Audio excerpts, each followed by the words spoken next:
नमस्कार, आप देख रहे हैं ईएमएस टीवी और मैं हूं आपके साथ कंचन। आइए नजर डालते हैं उत्तराखंड की कुछ खास खबरों पर। उत्तराखंड के मुख्यमंत्री पुष्कर सिंह धामी ने समस्त प्रदेशवासियों को नूतन वर्ष की हार्दिक बधाई और शुभकामनाएं दी। उन्होंने कहा कि ये नया साल आप सभी के जीवन में सुख, समृद्धि, खुशहाली और नई ऊर्जा का संचार करे। मुख्यमंत्री ने कहा कि बीते वर्ष हमने प्रगति की ऊंचाइयों को छुआ और ये सब आप सभी के सहयोग, विश्वास और समर्थन से ही संभव हो पाया है। आइए इस नए साल पर हम सभी मिलकर उत्तराखंड के सर्वांगीण विकास में भागीदारी सुनिश्चित करने का संकल्प लें। नमस्कार। आंग्ल नववर्ष 2025 की आप सभी को हार्दिक शुभकामनाएं।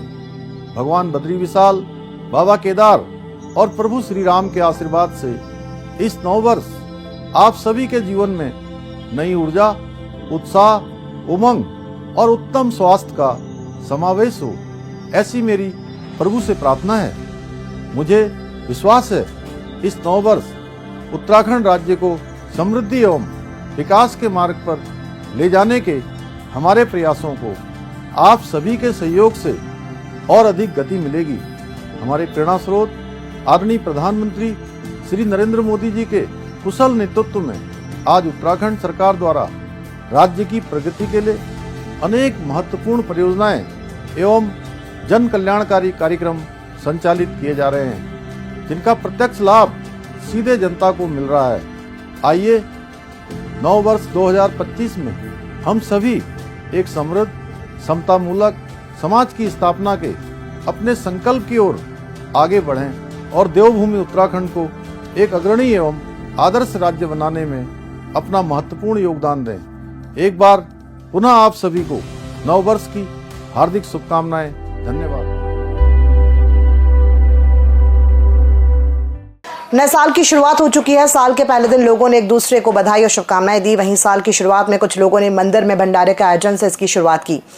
इस दौरान राहगीरों, छोटे बच्चों और सभी लोगों को प्रसाद रूप में भोजन वितरित किया गया। परोपकार में किए गए इस कार्य के पीछे जनसेवा और राष्ट्र सेवा का भाव देखने को मिला, जिसका संदेश समाज में एक अच्छे कार्य को बढ़ावा देने और समाज के लिए समर्पित भाव से कार्य करने के साथ ही नए साल की शुरुआत करना रहा।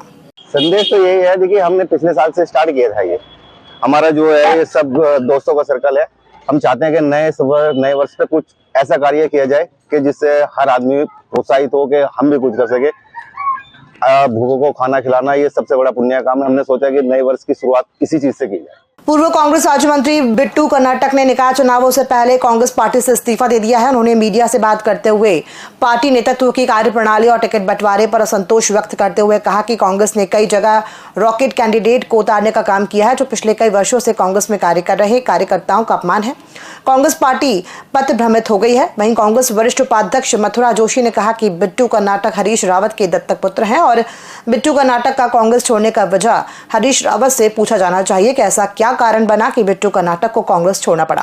हरीश रावत जी से पूछिए कि बिट्टू कर्नाटक ने कांग्रेस क्यों छोड़ी है, क्योंकि बिट्टू कर्नाटक माननीय हरीश रावत जी के बहुत करीबी लोगों में से एक है। और मैं तो यहाँ कहूंगा कि बिट्टू कर्नाटक तो माननीय हरीश रावत जी के दत्तक पुत्र हैं। ये बात हरीश रावत जी से पूछी जानी चाहिए, क्यों उन्होंने कांग्रेस छोड़ी, क्या कारण ऐसे थे, इसका जवाब हरीश रावत जी से पूछिए। उत्तराखंड की परिवहन निगम की जर्जर बसों को अब पहाड़ नहीं चढ़ाया जाएगा। उत्तराखंड परिवहन निगम की प्रबंध निदेशक रीना जोशी ने बताया कि पहाड़ों पर नई गाड़ियों के संचालन के लिए शासन ने फंड उपलब्ध करा दिया है। इसके जल्द ही 100 नई गाड़ियां खरीदी जाएंगी। हालांकि बीते 6 महीने में भी 160 नई बसें खरीदी जा चुकी हैं। दिल्ली मार्ग पर आ रही परेशानियों को दूर करने के लिए भी परिवहन निगम बसों की व्यवस्था कर रहा है। इसके लिए जो हम लोगों ने अभी तक जो असेसमेंट किया है उसमें देखा है कि कुछ गाड़ियां हैं वो जर्जर अवस्था में हैं, तो उसका हम लोग असेसमेंट कर रहे हैं। हम लोग का प्रयास यही रहेगा कि पहाड़ों पे कोई भी जर्जर गाड़ियां ना चले, और साथ ही साथ शासन ने भी हमें अनुमति दी है और फंड भी प्रोवाइड किया है, जिसमें हम लोग कुछ नई गाड़ियाँ खरीदेंगे। लगभग 130 गाड़ियाँ विगत 6 महीने के अंतर्गत खरीदी जा चुकी हैं और हम लोग 100 नई गाड़ियों को खरीदने का प्रावधान कर रहे हैं। क्योंकि दिल्ली के साथ में BS6 लागू होने की वजह से हमें गाड़ियों के नई गाड़ियाँ खरीदने का, पुरानी गाड़ियों में कुछ समस्या का सामना करना पड़ रहा है, इसलिए हम लोग नई गाड़ियाँ खरीद कर दिल्ली में हो रही जो समस्या का समाधान कर लिया जाएगा। बीजेपी निकाय चुनाव की तैयारी के साथ ही जीत का दावा भी कर रही है, जिसको लेकर भाजपा प्रदेश मीडिया प्रभारी मनवीर चौहान ने कहा कि देहरादून नगर निगम ही नहीं बल्कि प्रदेश में सभी निकायों पर भाजपा जीत दर्ज करेगी और जिस प्रकार से डबल इंजन की सरकार ने प्रदेश के विकास के लिए कार्य किए हैं उसी प्रकार से निकायों पर भी कार्य किया जाएगा। वहीं उन्होंने कांग्रेस पर भी पलटवार करते हुए कहा कि कांग्रेस के झूठे प्रचार का जवाब जनता देगी। हम केवल देहरादून नगर निगम को प्रचंड बहुमत के साथ जीतने का दावा नहीं कर रहे हैं, हम पूरे प्रदेश भर की प्रत्येक निकाय और नगर निगम, नगर पालिका, नगर पंचायत को जीतने का दावा कर रहे हैं, क्योंकि उत्तराखंड की जनता बहुत अच्छी तरह जानती है कि डबल इंजन की सरकार, चाहे केंद्र की बात करें चाहे प्रदेश की बात करें, दोनों जगह सरकार हमारी है। केंद्र और प्रदेश की विकास की योजनाओं को आम जनता तक, शहरी क्षेत्र के हर व्यक्ति तक पहुंचे, उसका लाभ मिले, इसके लिए उत्तराखंड की जनता डबल इंजन की सरकार पर मुहर लगाने वाली है।